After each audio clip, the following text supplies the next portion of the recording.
Assalamualaikum warahmatullahi wabarakatuh. Welcome to my channel. Perkenalkan, saya Nurul Aisyah Rahmawati. Hari ini akan berbagi sedikit tips bagi mahasiswa yang saat ini sedang mencari topik skripsi. Simak video yang sampai akhir ya.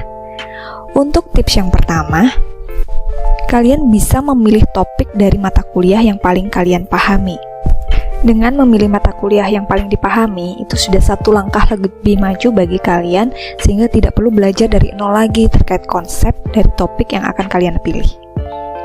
Tips yang kedua, kalian bisa mencari jurnal acuan yang terkini, itu 5-10 tahun terakhir, dengan kualitas yang terbaik. Dengan mencari jurnal acuan 5-10 tahun terakhir, diharapkan kalian dapat mendapatkan topik-topik yang terbaru. Dan dengan memilih jurnal dengan kualitas yang baik, diharapkan kalian berada dalam track yang benar.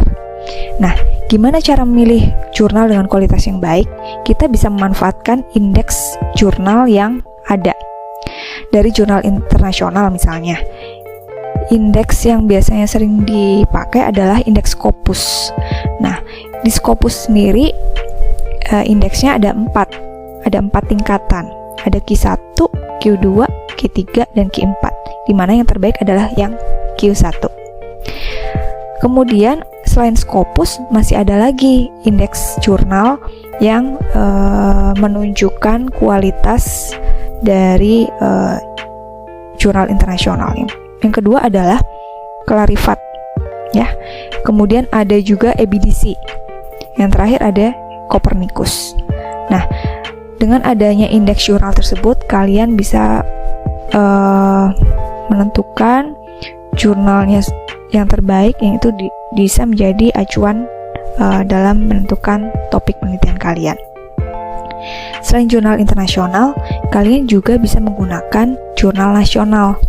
Nah, untuk indeksingnya sendiri itu ada yang namanya SINTA. Jadi SINTA itu adalah akreditasi untuk jurnal nasional. Nah, SINTA sendiri ada SINTA 1 sampai 6, di mana yang paling baik itu ditunjukkan dengan SINTA 1 dan SINTA 2. Nah, dengan memilih jurnal sebagai acuan dengan kualitas yang baik ini, harapannya penelitian kalian nantinya juga akan memiliki kualitas yang baik pula. Gimana sih caranya mencari jurnal-jurnal ini? Nah, kalian bisa menggunakan search engine ini. Yang pertama, Google Scholar. Yang kedua, Science Direct atau menggunakan DOAG.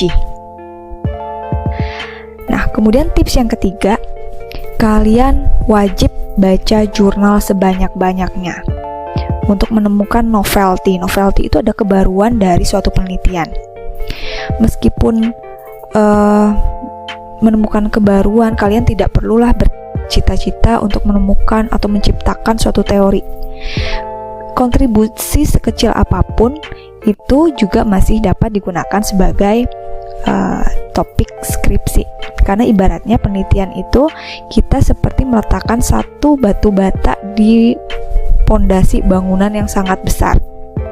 Meskipun terkesan kecil kontribusinya, tapi dengan adanya kontribusi tersebut, bangunan tersebut akan semakin kokoh. Nah, dengan membaca jurnal sebanyak-banyaknya, kita menjadi tahu gap dari penelitian-penelitian sebelumnya, dan itu yang bisa kita isi terkait dengan kebaruannya. Nah, ini tips yang ini cocok buat mahasiswa yang ambisius atau yang sangat rajin. Nah, biasanya setelah membaca jurnal, mahasiswa bisa mengisi gap penelitian yang ada dengan isu terkini atau fenomena yang ada. Contoh fenomena penelitian itu adalah kalau kondisi sekarang seperti COVID-19. Nah, itu adalah fenomena baru yang bisa jadi menyebabkan unik dibandingkan dengan riset-riset terdahulu. Kemudian yang kedua, bisa mengembangkan ukuran variabel atau mengembangkan metode penelitian. Nah, untuk selanjutnya, dengan membaca jurnal sebanyak-banyaknya, mahasiswa juga bisa mengkombinasikan, untuk mencari topik yang baru, bisa mengkombinasikan beberapa jurnal yang berkualitas baik. Nah, dengan adanya kombinasi dari topik yang ada, itu juga merupakan suatu kontribusi tersendiri. Dan berikutnya, mahasiswa untuk mudahnya juga bisa melakukan replikasi jurnal internasional yang bereputasi terkini, kemudian direplikasi dengan menggunakan konteks Indonesia. Nah, tentu itu akan juga memberikan sesuatu yang baru.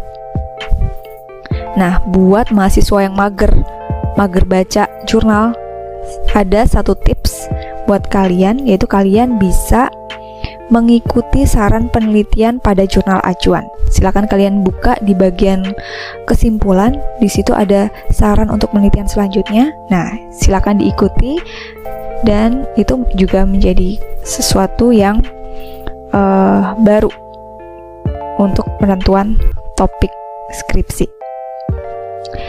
Nah, selain itu, tips terakhir, kalian pastikan datanya dapat diperoleh. Karena sebagus apapun proposal kalian, kalau datanya susah diperoleh, maka penelitian itu tidak akan selesai.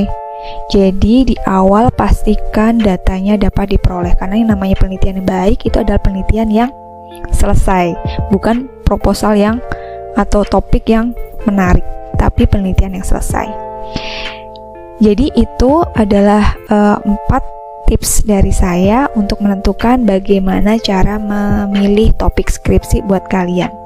Semoga video ini bermanfaat. Sampai ketemu di video-video berikutnya. Assalamualaikum warahmatullahi wabarakatuh.